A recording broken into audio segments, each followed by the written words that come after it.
Hello, I'm Michael Lineman, And I'm Jonathan Rentler. and today we are working on our second episode of our four-part podcast mini-series for our Barry University graduate project. Our subject is the effects of the pandemic lockdowns on the psychosocial health of children in the United States. And today we have the pleasure and the honor of being joined with Rachel Ashcraft.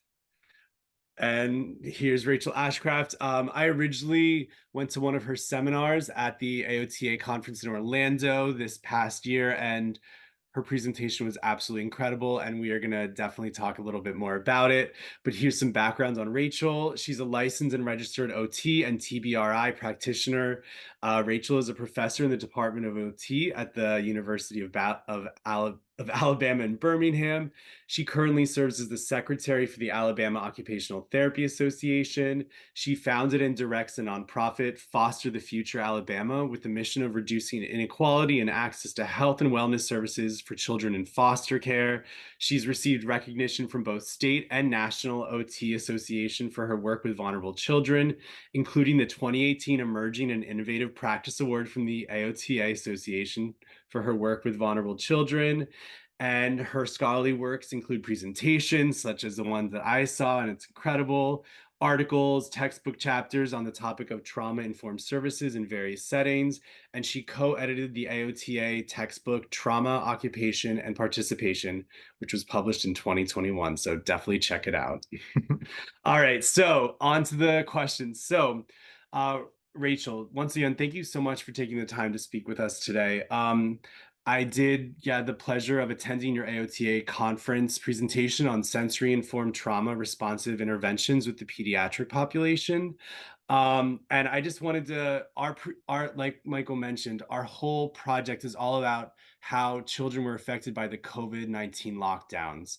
And in your presentation, you talked about how the ACEs, and in case no one knows about what ACEs is, it's an adverse child slash community experiences.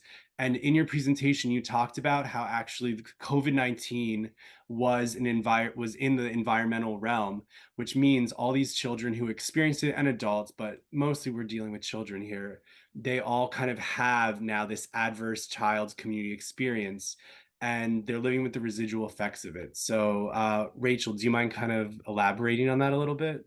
Yeah, well, first, thank you so much for such a kind introduction, and thank you for coming to the presentation and for the work y'all are doing. I'm really excited about it. I am from Alabama, so you are going to hear that in my accent, and you are going to hear y'all a lot. So just That's be ready. fine. We love it. We love it. Okay, so yeah, just to kind of put kind of in context for those who may not have seen that, basically, we can think about trauma in a picture across tiers, right? So we have individual trauma, and that's things that might happen to an individual person. So that can be adverse childhood experiences. It can also just be acute trauma or chronic trauma that somebody experiences really at any point in their life. But we're kind of, for this conversation, focusing on those childhood ones. But then none of our kids live by themselves, right? Like none of them live in a vacuum. And so we also have trauma that we have to consider that might happen at a family system level or at a community level, or even at like a small social system level, like a school or something like that. And then we have our more like societal levels. So those are more things that might happen that humanity does to each other at a more societal level of trauma. That's often referred to as historical trauma. But then we have these shared population level natural events that also are traumas, right? So that's where COVID kind of falls, but it also trickles down to all these other levels in different ways. And I think that's what we're going to get at today, because everybody in the whole globe experienced being impacted by COVID in some way. But that doesn't mean everyone was impacted in the same way, right? So we can say at a population level, this was a shared environmental trauma. But I think the thing that happens with shared environmental traumas is it highlights all the inequities that exist at all those other tiers. And so I think that's kind of what we see when we start talking about how this impacted kids, is we're going to see that how that impact happened is going to be very related to what resources or inequities people did or didn't have at those other levels, if that makes sense. Yeah. I think too, I had a thought and now it's kind of gone. Anyway, I guess let me just end there because I've forgotten what else I was going to say. Well, if it comes back, feel free to interrupt us Okay. at any point. Yes. But one of the things that we also wanted to talk about was play. I mean, play was something that during the COVID-19 lockdowns, there wasn't as much of an opportunity for socialization, which made more of solitary play and different things of that nature. But generally speaking, without even considering the lockdowns, from an OT perspective, why is play so important in the development of children? And specifically, our project talks about children between the ages of 6 to 11. So is there a chance you could talk about that? Why play is such an important aspect of development for children? Yeah, absolutely. Play is so crucial for kids, especially of that age, of really any age for kids. But if we're thinking about that 6 to 11 age, that is in the stage of play that people would call like cooperative play. So basically, that's where kids are learning not just how to enjoy play and learn through it themselves, but how to engage others in that play. How do you have rules related to how you play? So that can be kind of social norms that kids start to pick up as far as how they're going to relate to each other in unstructured play, like a recess time.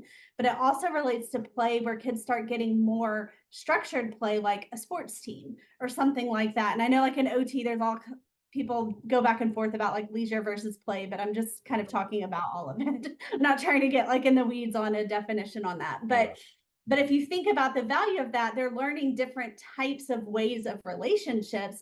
And we know from brain research when we're thinking about neurobiology and how we actually are able to learn and store learned memories, our brains are able to store new learning best when our brains feel safe and calm. And for children, generally, play is a good avenue for them to learn because it's a space where their brain is going to feel safe and calm.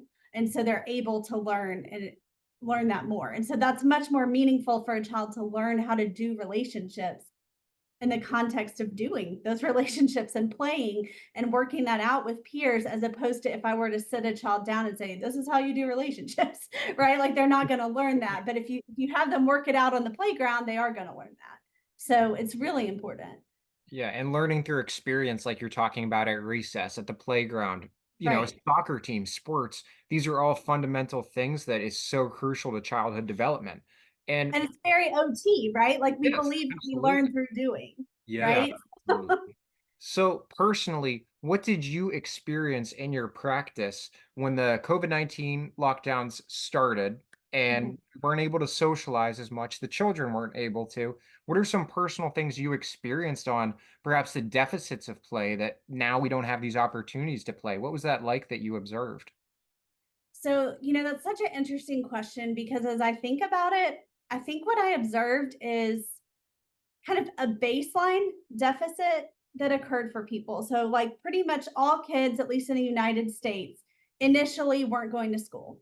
And then we saw across the country there are differences in when kids started going back to school, how they were going back to school, all of those things. But in the beginning, no one was going to school.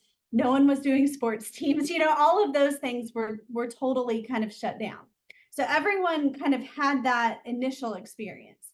But the impact of that goes back to that equity piece, I think, and the opportunities that kids had. Because if kids were in spaces where they had kind of made like people in our community would call it like, this is our germ bubble of people, right? And so it might be like, these three families in our neighborhood, we're going to get together, but we're not going to see anyone else. And that way our kids can play together, right? That way we can still kind of form a little mini community. Some people did that and a lot of people didn't want to do that, or that wasn't a equitable option for them, right?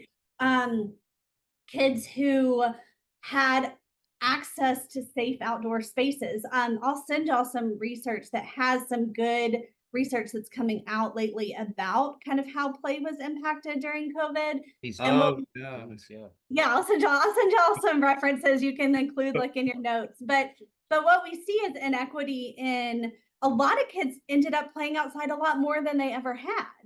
But that Okay. depends on their adult resources for supervision. That depends on their access to safe outdoor play, right? And we know that those things are inequitable in our society. So we see a difference in which kids got to kind of have some resilience in the face of that trauma versus kids that didn't have that opportunity. And in both of those situations, that had nothing to do with the kid or their family, but more their how equitable the situations were between them, if that makes sense. Yeah, absolutely. And like you're talking about the situations between them, you might have a parent who maybe is taking more of an active approach, maybe taking an approach and say, you know what? We're not going to watch TV. We're not going to go on Netflix. Let's go outside and play and let's meet these neighborhood kids and work on some of these developmental things. And, you know, that's something that's so important to the home life and how well, if, because if it was the time during COVID, certain occupational therapists maybe didn't have the access to their kids like they had prior to. And if that's the case, then you're relying on the parents to help them reach these important developmental milestones. Right. So it took just anecdotally from my kind of clinical experience. So of course, initially now we're all doing virtual sessions, at least in the beginning, right? And I wasn't an expert in how to do that, you know, and neither were our families or our kids in how to interact in that way. And so it was definitely a learning curve. And I think initially I probably started out trying to have more sessions where like the kid is facing me and we have an activity and we're doing the activity right here, right? And I quickly learned, like, I don't think I'm adding a lot of value, at least for most of my kids, that way. And so what ended up happening is my sessions really quickly shifted to where the iPad, the phone, or the computer was basically me as a coach to the parent. And we would go outside. And like one time I had a whole session where I was helping the parent coach their kid about climbing a tree. I The love iPad is just like set on the side of this tree. And I'm like, and now you're going to like help their hand this way and you're going to tell them to do this, you know? And so that was kind of actually really cool, you know, to get to do some of that. But it took me a minute to shift from, okay, what if I see this as I'm a play coach and I'm just kind of there like coaching the parent how to do the session versus me trying to keep this kid on a Zoom session that they are so over and don't want to be involved in. And then ultimately, I'm just having them interact with another screen and seated activity, which is not what they needed. You know? And if you don't have a parent taking an active approach, like climbing the tree and things like that, you're bound to have some developmental delays, perhaps, and missed milestones.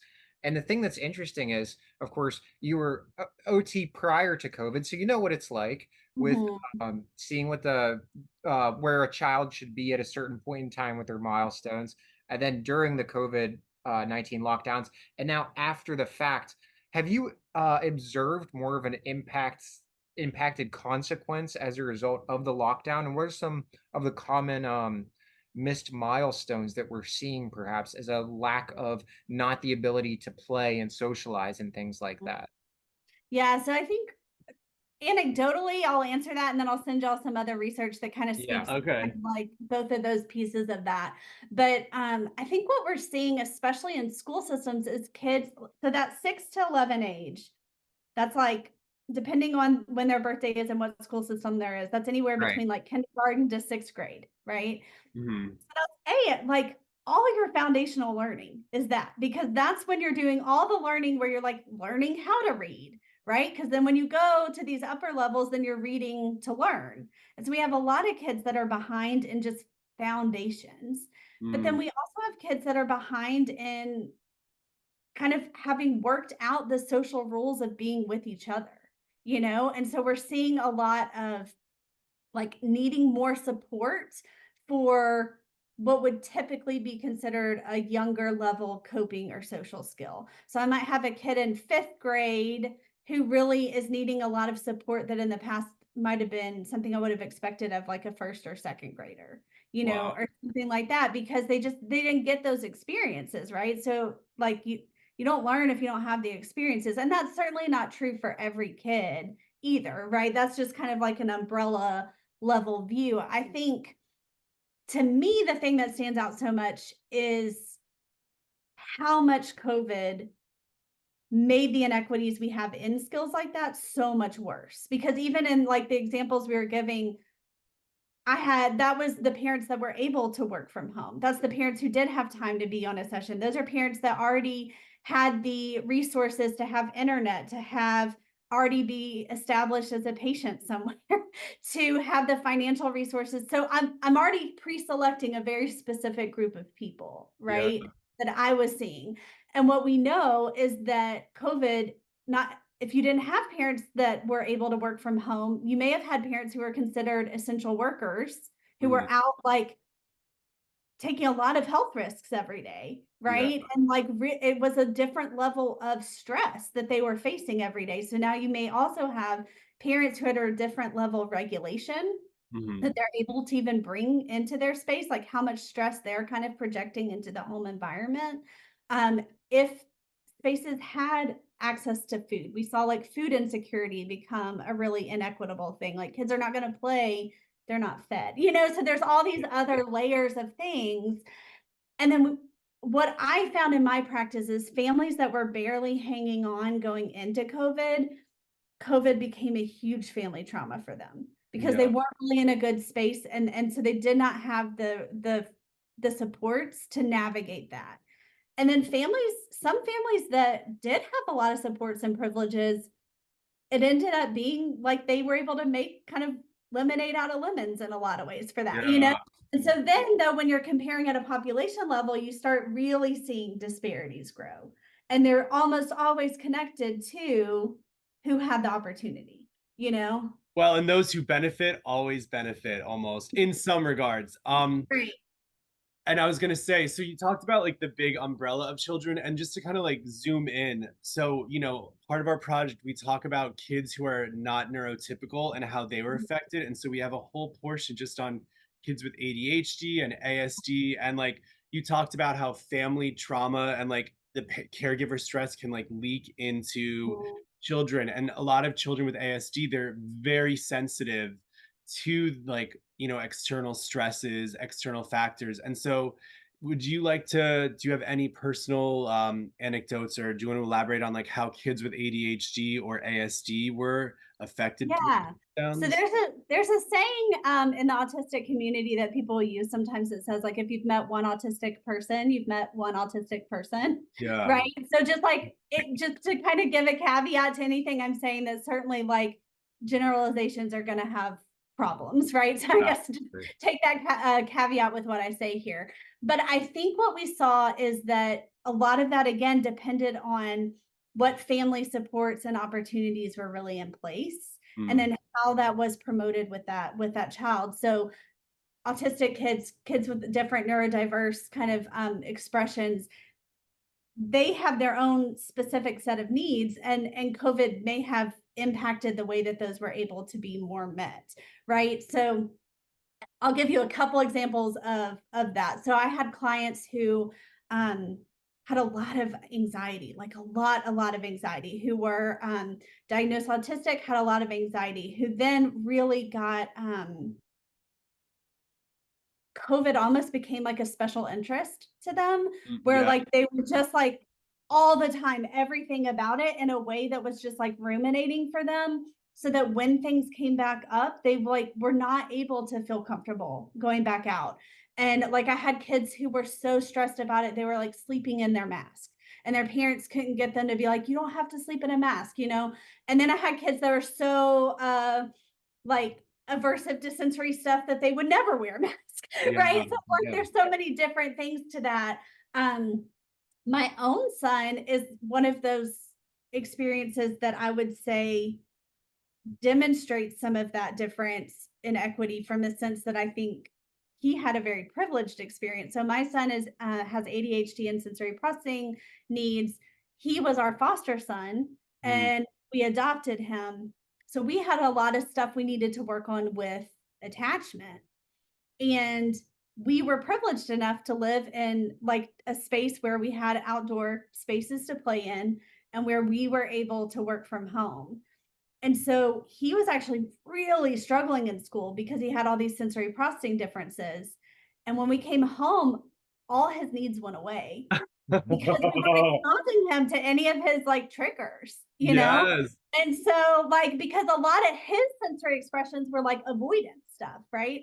So Mm. we just did like really intensive family attachment work. And because I'm an OT, it was like he was in like a perpetual OT session for like a year, you know? A bit of a gift for Out of it, and his doctors were like, he's doing amazing. And I was like, I know COVID was weirdly really good for us, but I don't usually tell people that because that's so ridiculous to say. But I yeah. think that illustrates the inequity, right? Like I say that to Yeah. the point of like that's a very privileged perspective. And I Yeah. don't think that's most people's lived experience. And I think that goes to what's often talked about in trauma literature, which is it's not as much the event as it is how people experience it and what effect it has. So when Mm. you're thinking about how did it impact autistic kids, ADHD kids, other neurodiverse populations, a lot of those families weren't doing well going into COVID. And Yeah. so that sent them over. It may be like I know a lot of families who the parents became very dysregulated trying to support their kid, right? Or they were trying to work from home, but their kid has all these needs and they can't simultaneously meet their kids' needs while working from home. And then that escalates in big ways, like big ways with behavior, like things where things are unsafe for people, right? Yeah. Um, and I saw that too, right? So there's like these two extremes, but if you come down to it, it comes down to who had what resiliency opportunities. I don't Yeah. know if that makes sense. No, Yeah, it totally. does. Yeah. And I was gonna say, like, I love that you talked about how basically it's like not necessarily the event, it's like kind of the residual, like the Mm. effects. And so now, OTs who are now working with like these children who are still Mhm. experiencing these effects, do you have sort of any advice, any wisdom, any tips for OTs who are working with these children who are still, even years later, are still kind of suffering from the effects of the trauma of COVID? I think one big thing is meet kids where they're at. And I think that's always true, but I think it's especially true to remind ourselves of that with COVID, because again, you might have a sixth grader that you're used to doing this type of interventions for, and it's not working. Well, it may not be working because they need to go back and relearn some first grade skills, social skills, sensory skills, play skills, motor skills, fine motor skills, like any of those things.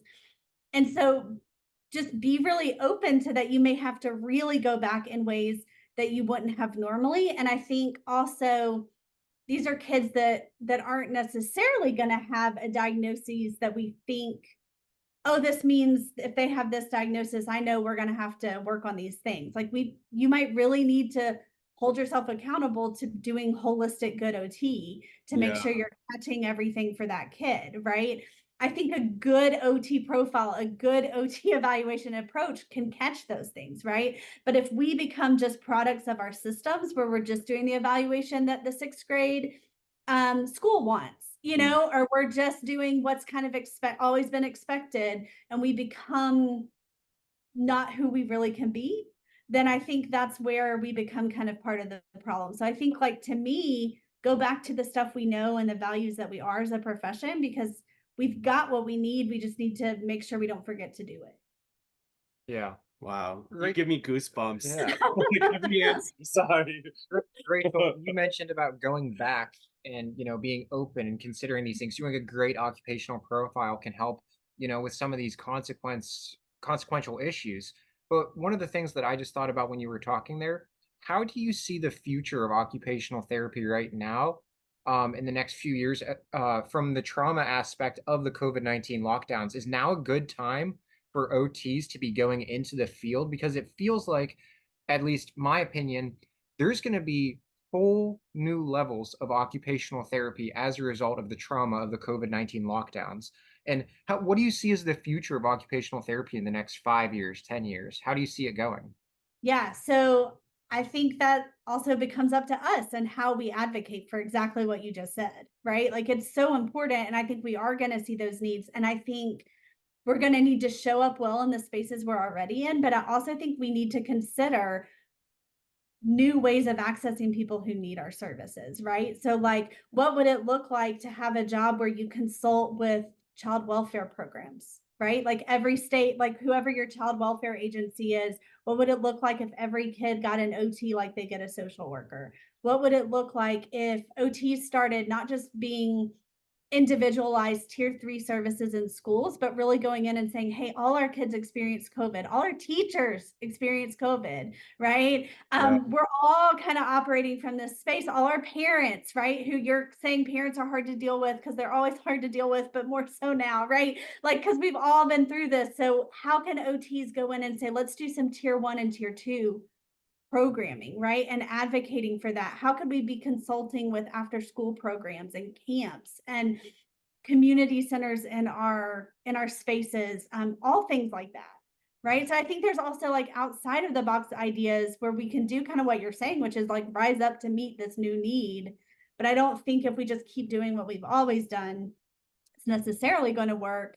And we have to remember we're more than just a medical model or a school model. Like we can be in our communities too. Like, yes, be in that medical model. Yes, be in the school model, but also, right? It's a yes and. Yeah. Sure.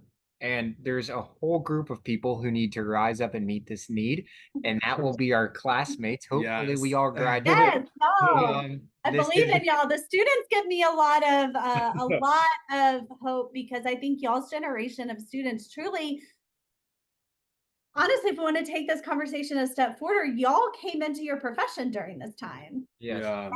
And so a lot of people like my age came into our profession when it was like, you do A, B, C, D, right? And all of a sudden, y'all are in undergrad, you're starting OT school, and your whole world blows up.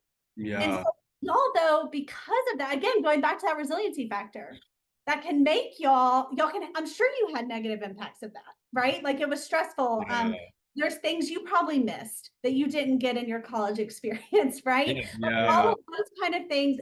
And if you kind of pull on the resources that you have and help others get those resources that don't have it, how might you bring a view to this profession that all the rest of us have missed? Because you're seeing things in ways that we didn't, and you're seeing holes in all the systems that we've taken for granted. You know what I mean? So I think there's so much hope in y'all's generation because of that too. I think there's a lot of resiliency and flexibility. And do you have any advice, just a little bit of advice for our classmates, perhaps getting ready to go into the field? Any words of wisdom you would give here as we close this interview up here shortly? Yeah. Oh, that's good. I would say keep going. Don't let yourself like get so frustrated like you've worked to get to this point, especially are y'all about to go out on field work? Yeah. Yep. Yeah. And so, Yeah.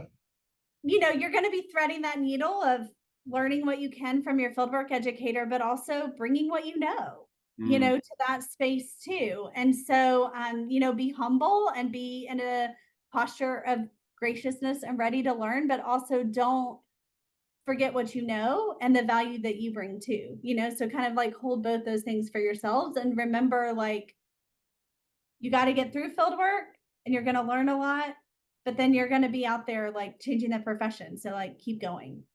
Well, we appreciate the words. You're so inspiring, Rachel. It's insane. I'm Y'all so are so grateful. kind. Y'all are so kind. No, seriously, you're so incredible. Oh, thank you. Rachel, where can people stay up to date with you or maybe read some more of this research that, I mean, John had the opportunity to present some of these things you've talked about.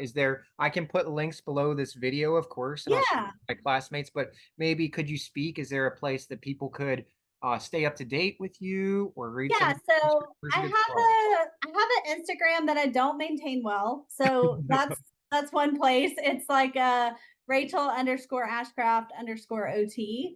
Okay. And then also I am the program director for a graduate certificate. So anyone can take that in what's called the multi-tiered approach to trauma. And so that's a deeper dive into all these things that we've talked about. So I can send y'all the link for that too. Yeah, and also please. that webpage will also have my email if anyone has any questions anytime. And then I'll send y'all some of the references that I was kind of thinking of as I was talking today too. So yeah, we'd appreciate that. And it's been an honor and a privilege speaking with you today. So again, thank you again so much, and we really appreciate it. You're so welcome. Thank y'all for what you're doing. Have a great day.